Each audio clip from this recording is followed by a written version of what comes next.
Hi, my name is Crystal Rincon, and this is my presentation for VPSS Tier 2 English. I will be discussing the modern fantasy novel Tuck Everlasting by Natalie Babbitt. This novel was written in 1975. First, I'll be talking about the components of a modern fantasy novel. Secondly, I'll discuss the historical period Tuck Everlasting takes place. And finally, I'll speak about the heroine of Tuck Everlasting. A little more information about the novel. This is the cover. And as you can see, it's a fairly short book, but it's extremely entertaining. The reason I chose this novel is because I wanted to present a story that had a strong female lead. My hope was to inspire all of my students, especially the female ones, to know that they can be brave and they can stand up for the injustices put onto others. So let's jump right in. You may ask yourself, what is a modern fantasy novel? Well, there are a few components, such as the author being known, and these stories were written down first, making them really different than folk tales, because folk tales, as we know, were widely spread by oral traditions. Modern fantasy novels were written on this side of 1800, and lastly, although being written for entertainment purposes, most of these stories have a lesson. Tuck Everlasting fits the requirements of a modern fantasy novel, as it was written in 1975. The author is known, her name is Natalie Babbitt, and the story was written down first rather than spread verbally.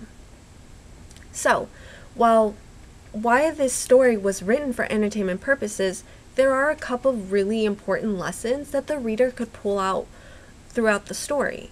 These lessons are being brave, standing up for people who are being persecuted, and largely the pros and cons of immortality. Now, about the historical period. This story takes place in the 1800s. This is fitting of a modern fantasy because not only was the novel written after the 1800s, but the book itself is set in the 1800s. Having the story set during this time works in favor for the author. Miss Babbitt made it so the reader could be transported back to a time where people lived quite rurally. As we find out, the Tuck family has this mysterious secret they need to hide from other people. And the fact that families used to live so far away from one another really works to keep the story realistic, even though it's a fantasy. Now, having set this story in today's time period, it wouldn't work because we live so closely to one another, and with the added factor of social media, keeping a secret's nearly impossible. So, now we're going to talk about the heroine of Tuck Everlasting. Her name is Winnie Foster. She's a 10-year-old girl, and she's grown up in a very close-minded and restricted home. She wants to run away from all of her responsibilities and her controlling family. She doesn't want to be told anymore what to do or how to act. So one day she wanders out of the front yard and into the forest near her home. She encounters a boy who's wonderfully strange. And this boy and his family end up kidnapping Winnie, whisking her away from her home. Even though it's exactly what she's wanted her entire life, once she's away from her family, she realizes this isn't what she wants, and she regrets instantly any thought she's had about running away. She desperately wants to return back to her simple life. But things aren't that easy. In learning about the Tuck secret, Winnie begins to form opinions about life. She learns the importance about having her own opinion that's separate from her family.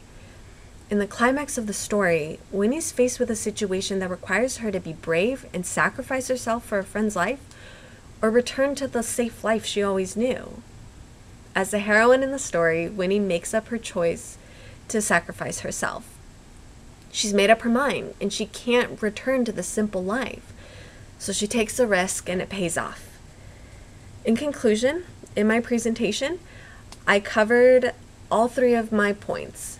The first point was to talk about the components of a modern fantasy.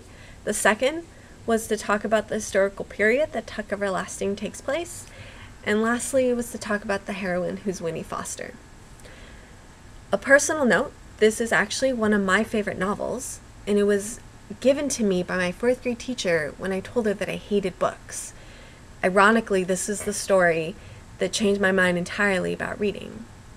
And in fact, I used this novel last semester in my non-diploma English class at West Covina High School, and all of my students who hate reading couldn't wait to read this book every day. I hope you enjoyed this presentation, and hopefully it inspired you to read this novel. Thanks.